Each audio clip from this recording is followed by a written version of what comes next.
Salut à toutes et à tous. Aujourd'hui, nous sommes le 15 décembre 2024. Nous sommes très heureux d'être avec vous cet après-midi pour vous apporter quelques conseils bibliques qui peuvent vous aider à grandir dans la connaissance de la parole de Dieu. Je vous souhaite un bon après-midi d'adoration et soyez bénis abondamment. L'axe scripturaire du jour C'est Luc chapitre 2, le verset 11. Je lis et je cite. C'est qu'aujourd'hui, dans la ville de David, il vous est né un sauveur qui est le Christ, le Seigneur. Le thème du jour, la Noël est en exergue. La Noël est en exergue. Qu'est-ce que ça veut dire? C'est-à-dire, il y a des évidences, des preuves justes et propres pour fêter Noël. Si vous êtes embarrassé à ce sujet, je vous demande de chercher à vous débarrasser parce qu'il y a des paroles pour vous aujourd'hui à travers ce sujet. L'objectif, le sermon du jour, c'est ouvrir les yeux de ceux qui ne connaissent pas certaines vérités cachées. Il est temps de voir la lumière, car il y a trop de ténèbres qui cherchent à nous envahir. Et laissons-nous faire connaissance avec l'étymologie du mot Noël. C'est un mot du latin, natalis, qui veut dire de naissance. Le mot Noël est l'élision de la locution natalis dies, qui veut dire jour de naissance. La formule est d'abord employée en latin ecclésiastique pour désigner la nativité du Christ. Indique le trésor de la langue française. Il y a de multiples étymologies du mot Noël. Parce que tout le monde est en train d'écrire des choses là-dessus. D'après le texte que nous venons de lire, nous avons souligné plusieurs aspects du texte, tels que la ville de David, un sauveur, le Christ et le Seigneur. Le texte nous dit, dans la ville de David, premièrement, c'est-à-dire Bethléem, la ville dans laquelle David est né lui-même, et non par la cité de David, qui se trouvait sur le versant du sud du mont de Sion, d'après 2 Samuel chapitre 5, le verset 7 à 9. Comme élément de précision, il existe deux termes différents qui sont la ville de David et la cité de David. Deuxième terme que nous trouvons dans le texte, c'est un sauveur. Ce terme de sauveur n'est utilisé à propos de Christ que 2 fois dans les évangiles. Ici, c'est-à-dire en Luc chapitre 2, verset 11 et en Jean chapitre 4, le verset 42.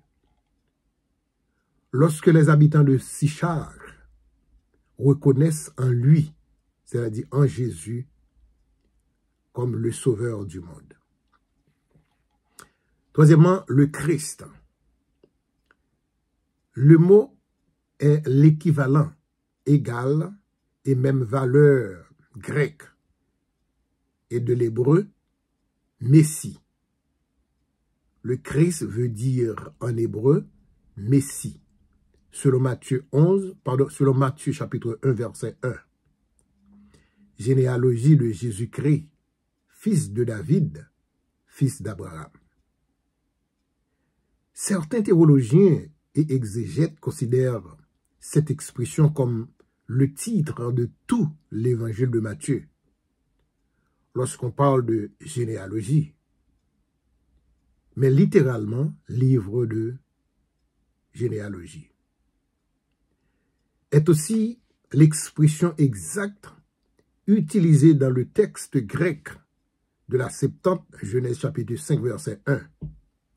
La Septante En latin, Septuaginta. Septuaginta, qui signifie l'ensemble des plus anciennes traductions de l'intégrité de la Bible hébraïque, d'alors en grec, de la Koïné, au IIIe et au IIe siècle avant Jésus-Christ. Le terme Jésus-Christ, trouvé dans Matthieu chapitre 1, en hébreu, Yeshua, qui signifie l'Éternel est salut. Christos, qui signifie roi. Le mot français, Jésus-Christ, est le roi. Est l'équivalent de l'hébreu rendu par Messie. Jésus-Christ, le roi, est le Messie, d'après Daniel chapitre 9, verset 25. Nous trouvons le mot fils de David. Un titre messianique utilisé en tant que tel uniquement dans les évangiles synoptiques, à savoir Matthieu, Luc et Marc. Selon Matthieu, le chapitre 22, verset 42 et 45. Fils d'Abraham, c'est le fait de monter de préférence à la lignée de Christ, jusqu'à l'aube de la nation née de l'alliance avec Abraham, trouvée dans Genèse chapitre 12, verset 1 à 3. Retournons dans Luc chapitre 2, verset 11. Le dernier terme, c'est le Seigneur. Le mot grec peut se signifier comme étant maître, mais il est employé comme le nom de Dieu depuis l'alliance abrahamique dans Genèse chapitre 12, verset 1 à 3. Dans le Nouveau Testament, il est utilisé dans son second sens en tant que titre de divinité. Chose promise par Dieu dans son alliance avec Abraham, chose faite et qui trouve son accomplissement dans Luc chapitre 2, le verset 11. Comme nous venons de lire pour vous, chers amis des ondes. En manchette, laissons-nous entrer d'abord dans le plan du jour. Le sermon du jour contient les 3 considérations suivantes. La première, les enjeux, la méfiance et la réalité de Noël. Deuxième considération, comment étudier la Bible. Troisième considération, conclusion. Comme précédemment annoncé, les 3 considérations, le texte du jour, nous entamons avec la première qui est les enjeux, la méfiance et la réalité de la Noël. Commençons par les enjeux. Enjeu signifie ce qui peut être devant vous comme un défi, comme un problème quelconque. Est-ce que la Noël est un défi, un problème pour les chrétiens? La réponse est absolument non. Fêter la Noël n'est pas une question de doctrine, comme le salut, la foi, etc. Fêter Noël, c'est voulu ou non voulu.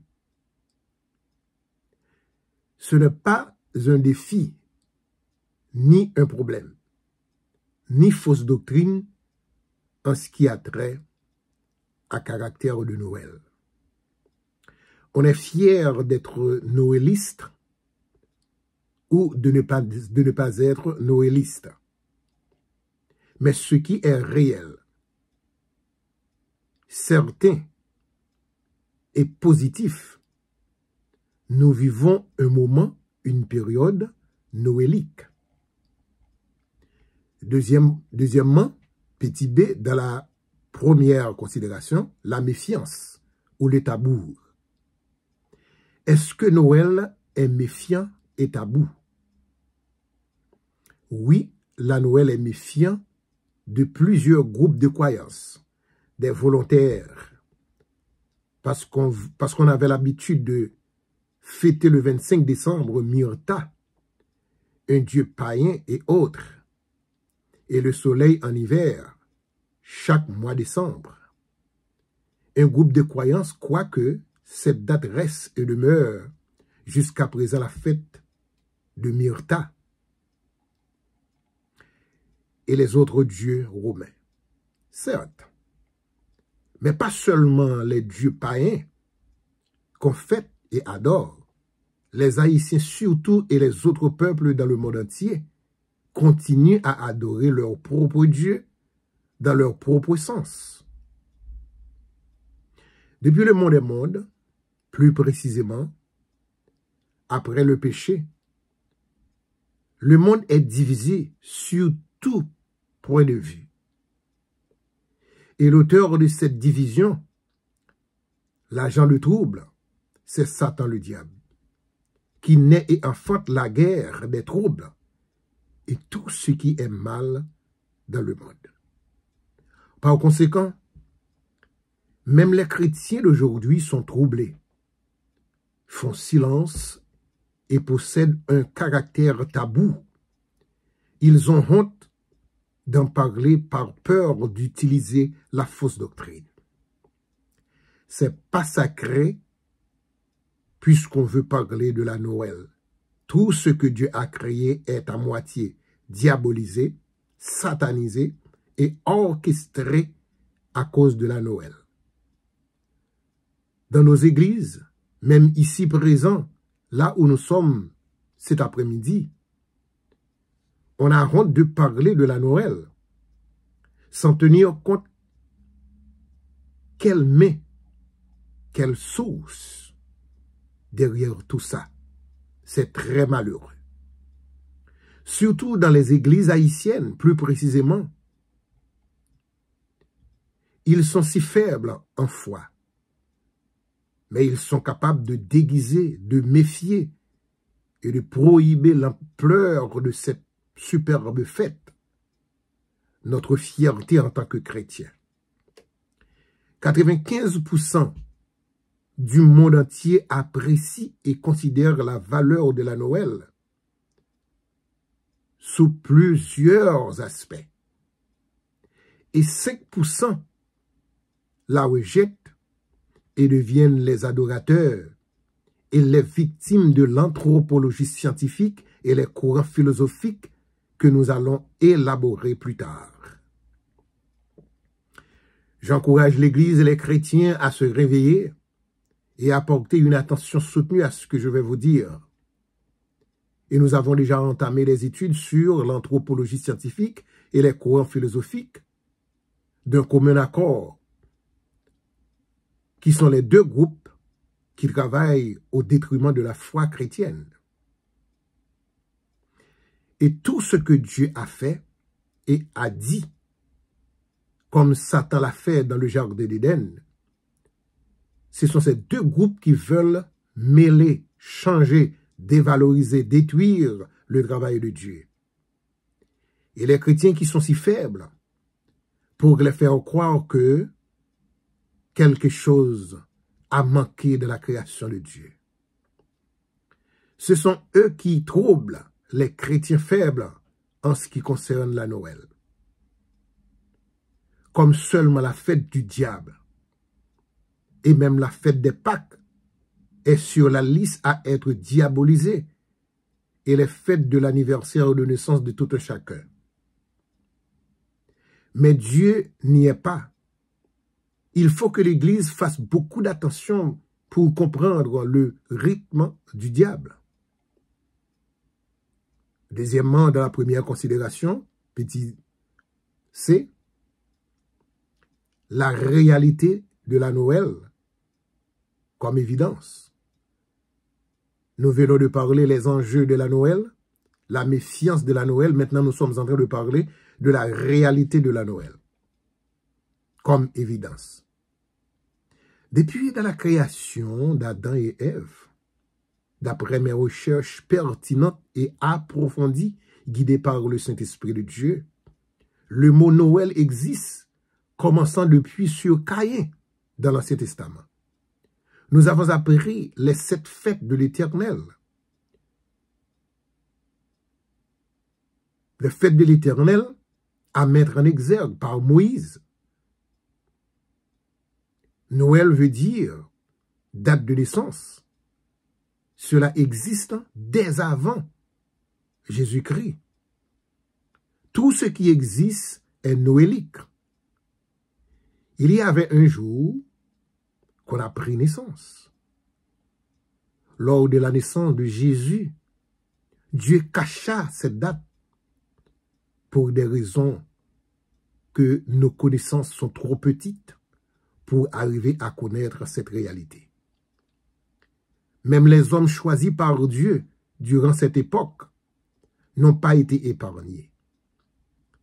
C'étaient des érudits, des grands géants antérieurs qui constituaient ce qu'on appelle les grands chercheurs antérieurs, les témoins des époques, des hommes compétents, des génies, des héros de la foi, des surhommes, des super puissants, des super grands en connaissance que nous, que vous et moi, que Dieu a choisi. Après leurs travaux de recherche, ils déposaient les résultats de leurs travaux dans une boîte ou dans un panier qu'on appelle la vitrine linguistique. Là où rien n'est nouveau sous le soleil, tout ce qu'on est en train de faire connaître, de faire connaissance aujourd'hui, a été déjà découvert, discuté et évolué avant vous et moi.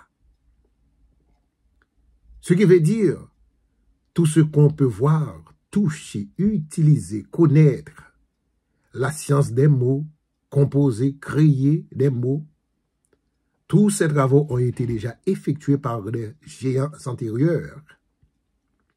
Et leurs travaux ont été déjà acceptés et approuvés par la Convention mondiale. Mais vous et moi sommes en mesure d'utiliser seulement les mots, mais non pas créer des mots. Si on risque de les faire, ça va demander beaucoup de carrière.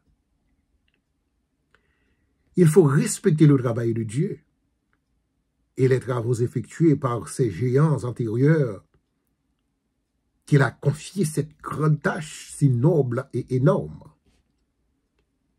Ils les ont laissés pour nous, aujourd'hui qui sommes les jouissants de ce grand patrimoine. Les fêtes divines ont été instituées par Dieu et Moïse était là pour les faire respecter par les Israélites. Et pourquoi pas nous aussi aujourd'hui? C'est la raison pour laquelle les géants antérieurs ont accepté de réclamer la date de 25 décembre comme date de naissance de notre Seigneur Jésus-Christ et rejettent Myrta, qui n'a pas créé les jours et les dates pour les redonner à Dieu, le Créateur de toutes choses. Et moi, j'ai suivi les mêmes traces que font les géants antérieurs pour aller très profondément dans des recherches pour connaître la racine, la cause de ce détriment, de cette déviation et destruction de la Noël en question. J'ai fouillé et découvert que ce sont l'anthropologie scientifique et les autres courants philosophiques qui travaillent de fond en comble pour détruire le travail de Dieu dans notre vie. Dès mon enfance, mes parents m'ont appris à célébrer la Noël et jusqu'à présent, c'est le moment le plus jubilé, joyeux, ravi, réjouissant. Et c'est ce qui fait de moi ce que je suis aujourd'hui. Parce qu'ils ont choisi de faire comme des géants pour me faire réjouir le jour de la naissance de notre Seigneur Jésus-Christ. Aujourd'hui, on a choisi de l'enlever la Noël dans les églises, surtout à Port-au-Prince, et la remplacer par des gangs armés qui en cachent leurs victimes au profit de leurs gains malhonnêtes. Et ce sont les chrétiens, les pasteurs faibles dans la foi, qui sont les responsables et les victimes. Et s'ils continuent à rejeter la Noël, fête de Pâques et autres, demain sera le pire pour eux. L'occasion est offerte à vous maintenant qui ignorez la fête de l'Éternel. Vous pouvez retourner et confesser à Dieu vos péchés et recevoir le pardon de Dieu pour dire, Seigneur, nous avons mal agi envers ta parole pour ces crimes commis en suivant les courants philosophiques, l'anthropologie scientifique. Et ils ont plusieurs frères et sœurs. Et ils sont plusieurs frères et sœurs. Ils sont puissants, frères et sœurs. Ces courants philosophiques, n'oubliez pas, ils s'appellent la philosophie, la science. Ce sont des grands savants, hommes chargés de connaissances. Ce sont des grands savants du monde. Et ils connaissent bien les règles grammaticales pour bien écrire. N'oubliez pas qu'ils s'appellent les courants philosophiques, l'anthropologie scientifique. Ils savent comment vous séduire, vous induire à l'erreur et faire voir que Dieu n'est rien. Mais c'est pour votre malheur. C'est ça la réalité de la Noël. Tout ce qui est dans la Bible est correct. Et la Bible est complète. N'ajoutez pas et ne retirez pas. Ne vous mettez pas avec ces deux groupes qui sont une gomme et un pétrin qui vous tiennent esclaves et ennemis de la Bible sans le savoir. Dans Apocalypse, le chapitre 22, le verset 19, je lis et je cite. « Et si quelqu'un retranche quelque chose des paroles du livre de cette prophétie, Dieu retranchera sa part de l'arbre de la vie et de la ville sainte, décrit dans ce livre. » Le verset 20, « Celui qui atteste ces choses dit, oui, je viens bientôt. Amen, viens Seigneur Jésus. » Verset 21, « Que la grâce du Seigneur Jésus soit avec vous tous. » C'était la première considération, le sermon du jour. La méfiance, les enjeux et la réalité de la Noël. Maintenant, nous allons aborder la deuxième considération. Comment étudier la Bible? Il y a trois conditions, trois critères ou trois concepts essentiels à mettre en exergue pour étudier la Bible, la parole de Dieu, frères et sœurs, pour profiter d'acquérir les connaissances énormes et cruciales qui s'y trouvent. Parce qu'il y a quelqu'un qui étudie la Bible, mais qui ne profite pas ces messages. Je vais vous donner les raisons pour lesquelles il n'y est pas intéressé très souvent. Il y a trois raisons fondamentales, les trois approches pour étudier et comprendre la Bible et ne jamais les oublier. Premièrement, première condition, écoutez frères et sœurs, dans la deuxième considération, nous avons trois conditions. Comment étudier la Bible? La première condition, vous devez avoir une attitude d'humilité. Ce qui veut dire, il faut désapprendre pour apprendre. Désapprendre veut dire oublier tout ce qu'on a su et tout ce qu'on a déjà appris et reconnaître sa propre ignorance qui met en cause ses interprétations personnelles. La Bible n'interprète pas avec les interprétations personnelles. Comme conséquence qui arrivera, il y a des étudiants qui vont à l'école comme étudiants de la Bible, mais ils ne peuvent rien apprendre. Pourquoi? Ils refusent d'écouter les professeurs sous prétexte de ce qu'ils ont déjà su et appris par un moniteur de l'école du dimanche. Au moment qu'ils ont écouté le message d'un pasteur et autres. Mais ça ne se fait pas, frères et sœurs. Pensant comme quoi ils ont tout déjà connu.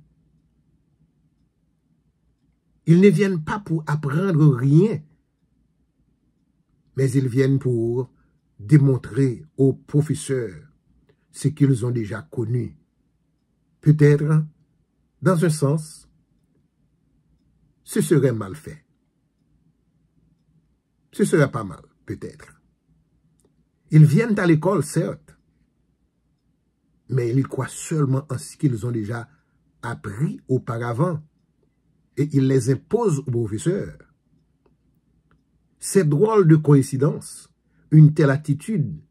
Il faut changer de comportement pour être sage et humble, pour mieux apprendre ce qu'on n'a pas encore su. Mais j'ai toujours à cœur de leur dire, si vous connaissiez toutes choses comme ça, vous devriez rester chez vous au lieu de venir imperturber, importuner et troubler la classe et les autres étudiants qui veulent désapprendre pour apprendre. Parce qu'on vient à l'école, parce qu'on ne sait pas le tout ou assez. Et on vient juste pour apprendre quelque chose en plus, ou bien de nouveau, ou pour augmenter ses capacités intellectuelles, théologiques, sociales et morales, etc. Ce sont ces raisons qui conduisent quelqu'un à l'école. Il est vrai qu'il en est de même pour plusieurs membres de l'Église. Ils pensent qu'ils sont des toutistes, omniscients, qu'ils ont la science infuse, qu'ils sont des connaisseurs, des savants et autres. Ils ne viennent pas à l'église pour apprendre rien de leur pasteur. Le peu qu'ils ont appris, soit de prédicateurs qui ne pouvaient pas même lire ce qu'ils voulaient dire, ce qu'ils voulaient leur dire. C'est qu'un diacre les a appris à l'inverse et ensuite, ils viennent asseoir à l'étude biblique comme des connaisseurs pour empêcher et troubler les exposés du pasteur. C'est déjà impossible et inacceptable un tel comportement pareil. Croyez-moi si vous voulez, ces hommes et ces femmes-là ne sont pas humbles, sages et utiles dans l'assemblée du Seigneur. Ils ne sont pas nés de nouveau. Le peu qui est dans leur esprit, ils veulent l'imposer à tout le monde, même au pasteur. Non, c'est autrement. Si vous voulez apprendre la Bible, il faut avoir une attitude d'humilité, il faut changer de comportement et il faut accepter de désapprendre pour apprendre. C'était la première condition, c'est vous devez avoir une attitude d'humilité. Deuxième condition. La deuxième condition pour apprendre la Bible, il faut avoir une attitude de respect envers la vérité à l'égard de la Bible. Il faut avoir une attitude de respect envers la vérité à l'égard de la Bible. On doit respecter la Bible, la parole de Dieu, une étude des Saintes Écritures qui ne serait pas une étude comparée à aucune autre valeur, mais par la comparaison des textes bibliques eux-mêmes. Et c'est ce que la Bible nous dit. Cela nous permet d'échapper aux interprétations tendancieuses et de laisser les champs libres pour la vérité divine, pour pénétrer en nous, pour imposer et nous transformer, afin que le monde soit bien transformé grâce au respect que nous possédons pour la Bible, la parole de Dieu. Comme l'apôtre Jean nous dit dans Jean 17, le verset 17, je lis et je cite. « Et sanctifie par ta parole, car ta parole est la vérité. » Donc, la deuxième condition nous demande d'avoir le respect de la Bible à l'égard de la parole de Dieu. Pour apprendre ce livre, il faut faire des études comparées. L'interprétation des textes est très important et recommandable. Oui. Et il ne faut pas oublier que la Bible s'interprète par elle-même. Il y a des textes bibliques que je vais utiliser pour vous aider à bien faire le travail de Dieu. J'obligerai à retourner dans l'Ancien Testament pour vous expliquer ce que ça veut dire. Les 7 chandeliers d'or, les 24 vieillards. Je dois retourner dans le Nouveau, dans le mot ancien, dans l'Ancien Testament, pour vous aider à mieux interpréter les textes bibliques. La deuxième condition est de respecter la parole de vérité à l'égard des Saintes Écritures pour ne pas utiliser un comportement tendancieux pour interpréter la Bible, mais pour laisser les champs libres, pour ne pas laisser les mauvaises choses entrer en vous. Vous devez laisser votre tête libre pour apprendre de la parole de Dieu, pour que la vérité divine puisse pénétrer en vous et en vous-même. L'interprétation tendancieuse veut dire quoi? Notamment en parlant d'un énoncé comme étant un ensemble de formules exprimant quelque chose de façon précise, d'une argumentation pour soutenir une idée quelconque. C'est un comportement qui n'est pas objectif, qui manifeste insidieusement, qui tente à surprendre une tendance idéologique, une sorte d'intention, un parti pris non exprimé ouvertement ou avoué de manière subjective, non pas objective. On ne peut pas interpréter la Bible avec sa propre idéologie, d'après ce que quelqu'un pense lui-même de la Bible et autres, sans appui objectif. Une telle interprétation est nulle et sans fondement spirituel. Troisième condition, c'est une attitude d'objectif. Qu'est-ce que ça veut dire? La Bible a suscité au cours des siècles les commentaires les plus vraisemblables. Les témoins des époques sont très précédents. Ils ont effectué des recherches que nous-mêmes aussi, nous tenons compte pour éviter que nous ayons des priorités sur eux, comme étant des grands comme étant des géants antérieurs. Nul n'a monopole de connaissance et de vérité, ni la science infuse, car le Seigneur dit dans sa parole, il dispense à son gré sa parole à chacun de nous. Selon 2 Timothée, le chapitre 2, le verset 15c.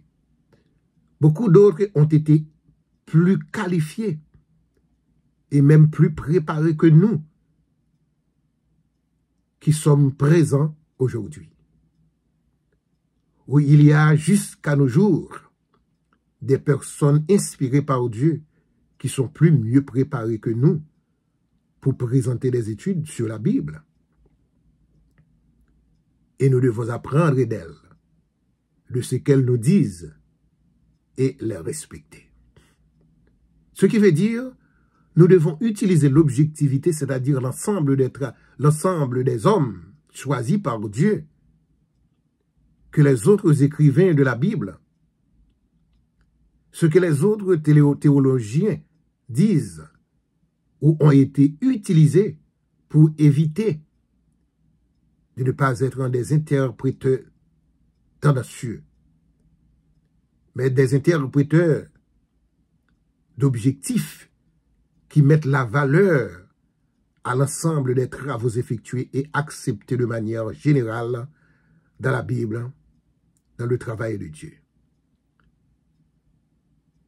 Ce que tout le monde croit et accepte de façon objective, mais non pas subjective. Dans une entreprise délicate, je suis prêt à marcher dans les pas des hommes de la foi. Hébreux chapitre 11, qui nous font bénéficier des choses très remarquables dans la Bible, dans la vie à travers la Bible. Si cette étude nous permet d'atteindre notre tour, les trésors de la révélation divine, elle nous ramènera aussi, à coup sûr, au pied du roi pour l'adorer et mettre notre vie à la disposition du temps de la fin. Si vous ne saisissez pas l'occasion de connaître ces aspects-là, de la ville de David, un sauveur, le Christ, le Seigneur, vous serez toujours à patauger dans l'erreur, surtout en ce qui a trait à la Noël. Il existe aujourd'hui les enjeux, la méfiance et le tabou en ce qui concerne la Noël. Il y a plusieurs croyances, plusieurs doctrines, telles que l'anthropologie scientifique et les courants philosophiques qui travaillent au détriment de l'Évangile, surtout aux plus faibles. Vous serez toujours leur victime au dernier degré. Il est obligatoire de savoir les réalités de la Noël et les 3 conditions à mettre en exergue pour étudier la Bible. C'est pour votre bien.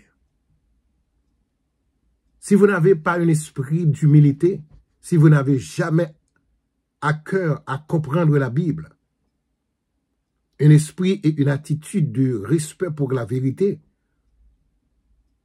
vous n'aurez jamais la capacité à interpréter la Bible. Et si vous n'avez pas une condition d'objectif pour suivre les traces des géants antérieurs, les témoins précédents de l'époque, de la foi, des hommes qui étaient mieux préparés que nous, qui nous ont frayé le chemin pour nous joncher dans leur connaissance, à ceci, vous n'aurez jamais à comprendre la Bible. Enfin, laissez-moi vous dire que j'ai besoin de votre attitude d'humilité et de bon esprit. Une attitude de respect à l'égard de la vérité biblique. Une attitude d'objectivité qui veut dire une attitude commune. Ne soyez pas jaloux, égoïstes et ingrats, etc. Pour que nous puissions nous joncher de la connaissance de ces géants antérieurs ou du passé qui étaient mieux préparés que nous pour effectuer des recherches. Et par là, nous aurions à puiser de leurs interprétations comme vitrine linguistique qui peuvent nous aider aujourd'hui. Je reste seulement qu'à vous dire merci d'avoir été à l'écoute. Merci d'avoir me prêté vos oreilles, d'avoir été des nôtres d'ores et déjà. Je vous souhaite joyeux Noël et bonne fête fin d'année 2024.